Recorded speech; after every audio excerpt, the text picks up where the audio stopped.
It's about to get interesting, so subscribe and hit like so you don't miss the top content. I always thought that life is like a book, where every chapter is written in advance, and you just turn the pages until you get to the end. But now I realize that's not true. Life is more like a draft, where you write, erase, write again, and then suddenly realize that some mistakes can't be corrected. And that's exactly how I feel right now, sitting on the porch of our house in the Chicago suburbs, with a cup of coffee that's long since gone cold and thoughts that won't let up. My name is Emily, and I am 32 years old. I live in America, in the very place where everything seems perfect: white fences, neat lawns, children playing outside, and neighbors who always smile even when they don't feel like it. But behind that picture there is something more, something I tried to ignore for a long time, and now that everything has fallen apart, I realize it was inevitable. It all started with Lisa. Lisa is my best friend, the person who has been by my side since I was a little girl. We met in 5th grade when she moved to our town from New York City. She was the new girl in school, and I remember her standing at the blackboard, smiling embarrassedly, while I sat at my desk thinking, she looks like she knows something I don't. From then on, we became inseparable. We shared everything: secrets, dreams, fears. She was the one who always knew what to say to make me feel better. We went through everything together: first love, first kiss, first heartbreak. She was my support, my other half. And then Jake showed up. Jake is my husband. We met 5 years ago at a mutual friend's party. He was everything I'd always imagined the perfect man to be: smart, caring, with a sense of humor that made me laugh even on the hardest days. We started dating and it was like a fairy tale. He did everything to make me feel special: flowers without reason, romantic candlelit dinners, moonlit walks. 2 years later, he proposed to me, and of course I said yes. Our wedding was beautiful: white dress, garlands, smiles from friends and family. Lisa was my maid of honor, and I remember her hugging me and saying, "You deserve this happiness, Emily." But happiness, as it turns out, is a fragile thing, and it started coming apart at the seams before I even noticed. At first, it was the little things. Jake started staying late at work more often. He became more withdrawn, less attentive. I chalked it up to stress, fatigue. We all go through periods like that, don't we? But then the little things got bigger. He started missing our plans, forgetting important dates. He started withdrawing into himself more often, and I felt like there was a wall growing between us that I couldn't get over. And that's when I started noticing strange things. He started checking his phone more often, going into another room to answer it. He became more cautious, like he was afraid I would see something. I tried to talk to him, to ask him what was going on, but he always brushed it off, saying that nothing was wrong, that I was just being paranoid. But I wasn't paranoid. I could feel that something was wrong, and I was right. One night, when Jake was late at work again, I decided to clean the house. I opened his desk drawer to spread out some papers and found something I wasn't supposed to find. It was a check from a restaurant, an expensive restaurant that he and I had never been to. The check had a date on it that matched the night he said he had an emergency meeting. I felt my heart start to beat faster and my hands shook. I tried to convince myself that it didn't mean anything, that it was just a coincidence. But there was a doubt brewing inside me that I couldn't ignore. And then I did something I regret now. I took his phone, which he had left at home, and opened it. I knew his password. It was the date of our wedding. I started scrolling through the messages, and there, among the correspondence with coworkers and friends, I found what I was looking for: a correspondence with Lisa. At first, I couldn't believe my eyes. I read their messages over and over again, trying to understand how this was possible. They wrote to each other about how much they missed each other, how they wanted to be together again. They wrote about how hard it was for them to hide their feelings, how they were afraid I would find out, and worst of all, they wrote about how much they loved each other. I felt like the world was crumbling around me. My best friend and my husband, the two people I loved most in the world, had betrayed me. I couldn't breathe. I couldn't think. I just sat on the floor, phone in hand, staring at the screen, hoping it was just a nightmare I was about to wake up from. But it wasn't a dream, it was reality, and I didn't know what to do next. I don't remember how long I sat on the floor holding Jake's phone. Minutes? Hours? It was as if time had stopped. And with it, I stopped. My thoughts were jumbled, my emotions overwhelming, but I couldn't bring myself to move. Every word of their correspondence was imprinted in my memory as if someone had burned them out with a red-hot iron. I miss you. We can't go on like this. I love you. The phrases swirled around in my head like a cursed kaleidoscope from which there was no escape. When I was finally able to stand up, my legs were absorbent cotton and there was a lump in my throat. I put the phone down on the table like it was something dangerous and stepped away from it like it might explode. I needed time to process everything I'd just learned. But I didn't have time. I heard the lock click outside the garage door. Jake had come home. I quickly wiped away the tears I hadn't even noticed starting to flow, and tried to clean myself up. But how can you clean up something that's broken into 1,000 pieces? I heard him come into the house, take off his jacket, toss his keys on the nightstand by the door. His footsteps approached the kitchen, where I stood as if pinned to the floor. "Emily?" His voice came out of the blue. "Why are you sitting in the dark?" I didn't answer. I couldn't. He flicked the light switch, and the light flooded the room. I saw his face change when he saw my expression. He knew right away that something was wrong. "What's wrong?" he asked, walking over to me. His voice was soft, caring, like he was genuinely concerned. But now I knew it was just a mask. I looked at him, trying to find a bit of the man I loved in his eyes. But all I saw was a lie that lived in our house, in our bed, in our conversations.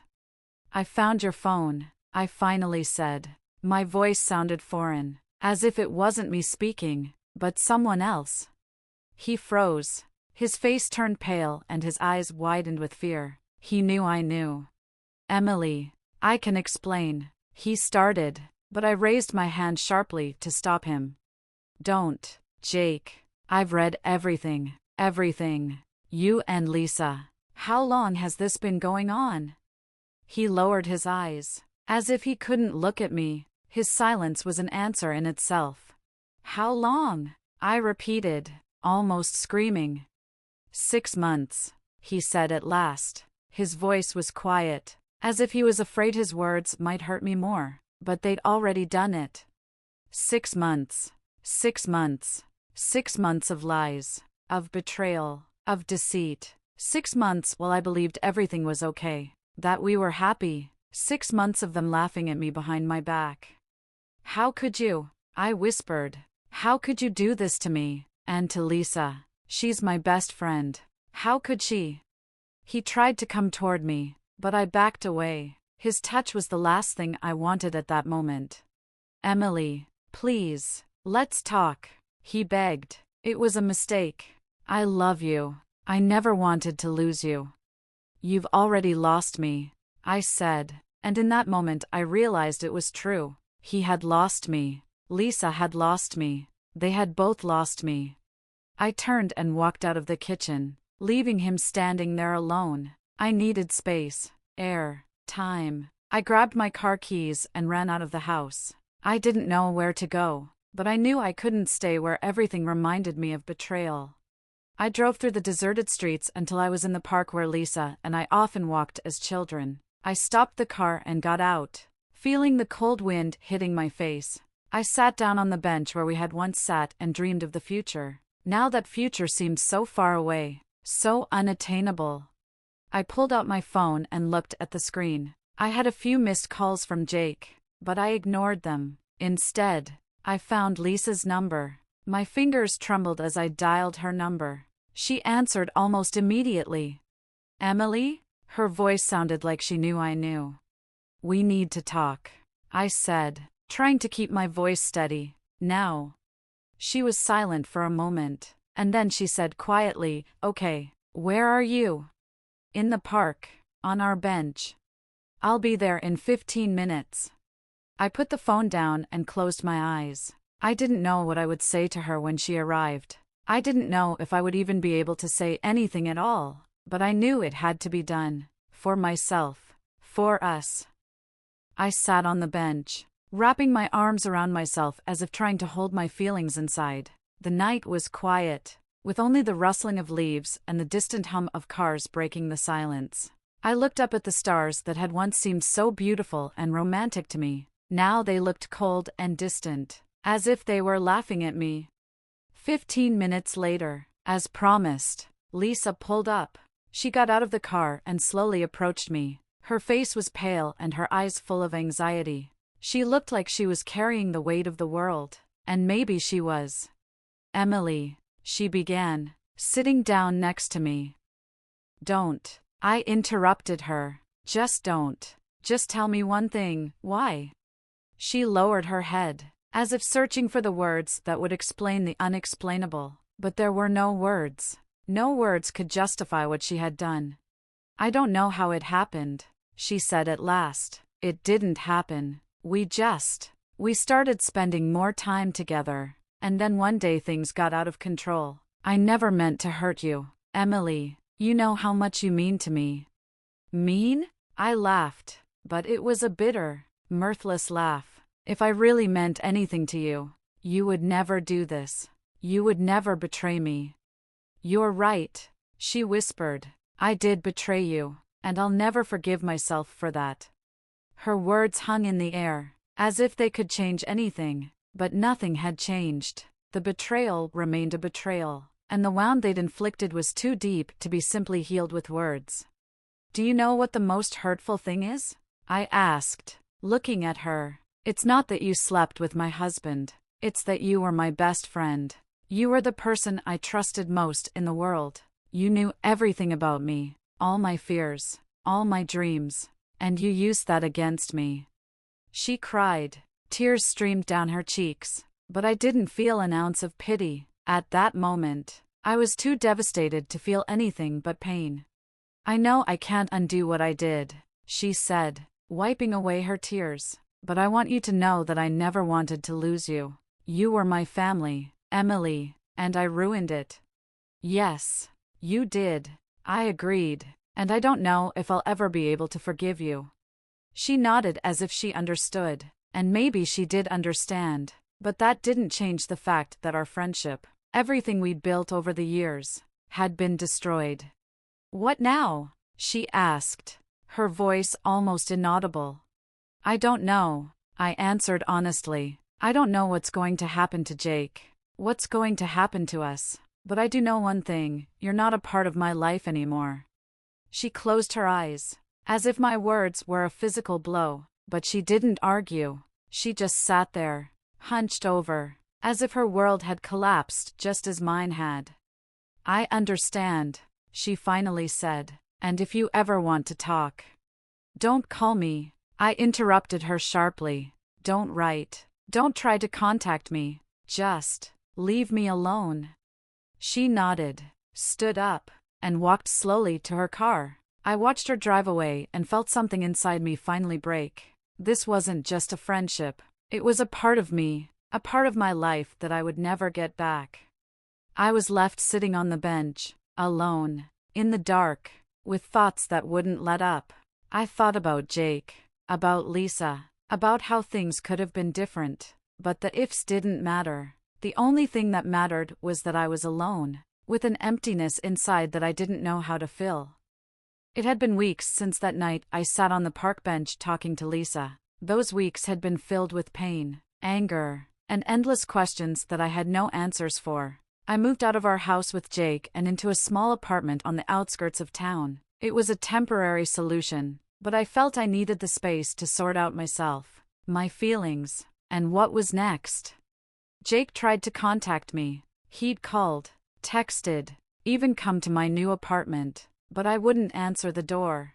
His words, his apologies, it all seemed like nothing now. I couldn't look at him without seeing the way he had deceived me, the way he had betrayed our love. Lisa, on the other hand, disappeared from my life as abruptly as she had appeared in it years ago. She hadn't tried to contact me, and perhaps that was for the best. I didn't know what I would have said to her even if she had called. But one evening, as I sat on the couch with a cup of tea, trying to distract myself from my thoughts. There was a knock on the door. I wasn't expecting visitors, and my heart raced with surprise. I went to the door and looked through the peephole. Jake was standing on the doorstep. He looked exhausted, with dark circles under his eyes and disheveled hair. He'd obviously been up for several nights. I hesitated, not knowing whether to open the door, but something inside me, maybe curiosity, maybe a remnant of the love I'd once had, made me turn the knob. "What are you doing here?" I asked, not letting him inside. "I need to talk to you," he said, his voice hoarse, like he'd been crying for a long time. "Please, Emily, it's important." I sighed and stepped back, letting him come in. He walked into the living room and sat on the edge of the couch, as if he was afraid of taking up too much space. I remained standing with my arms crossed over my chest, ready to defend myself against anything he had to say. "I know you don't want to see me," he began, "and I know I deserve it, but I can't just let you go. I can't live with the thought that I've ruined everything we had." "You already have," I said coldly, "and no amount of words can change that." "I know." He lowered his head, "but I want you to know that I'm sorry, not just for what happened with Lisa, but for the way I acted the whole time. I was selfish. I was only thinking about myself, about my feelings, and I didn't see you suffering." I didn't answer. His words sounded sincere, but they couldn't erase the pain he'd caused me. "I'm leaving," he continued. "I got a job in another state. I think it'll be better for both of us. But before I go, I wanted to give you something back." He pulled a small box out of his pocket and held it out to me. I recognized it immediately. It was the ring he'd given me on our first anniversary. It was simple, but it meant more to me than any other piece of jewelry. "I can't keep it," he said. "It's yours. It's always been yours." I took the box, but I didn't open it. My fingers tightened around it, like I was afraid it would disappear if I let go. "I don't know what's going to happen next," he said, standing up, "but I hope that one day you can forgive me. Not for me, but for yourself. Because you deserve to be happy, Emily, with or without me." He turned and walked toward the door. I wanted to say something, to stop him, but the words stuck in my throat. I just watched him walk away as he closed the door behind him, leaving me alone with the box in my hands and 1,000 unspoken words. I opened the box and looked at the ring. It was still shiny, like the day he'd given it to me, but now it seemed so distant, so foreign. I closed the box and put it on the table, feeling the tears come again. The next morning I woke up with a feeling I couldn't explain. It wasn't happiness, but it wasn't the all-consuming pain that had haunted me for the past few weeks. It was something new, something I couldn't name. I got up, made myself some coffee, and sat by the window, looking out at the street. Life went on, even if I wasn't ready for it. A few days later I received a letter from Lisa. It was short, just a few lines. "Emily, I know you may never forgive me, and I realize I deserve it, but I want you to know that I will always be grateful for the years we spent together. You were my family, and I ruined that. I will never stop regretting that. Take care of yourself, Lisa." I folded the letter and put it in my desk drawer, next to the box from Jake. These two people who had once been the most important people in my life were now part of the past, and I realized that this past no longer has power over me. I don't know what will happen next. I don't know if I will ever be able to trust again, to love again the way I loved before. But I do know one thing: I'm stronger than I thought I was, and I will find a way to move forward, even if it's slow, even if it hurts. Because life isn't just about those who betray us. It's also about those who stay, and those we will meet again. And maybe somewhere out there, beyond the horizon, there is something worth waiting for.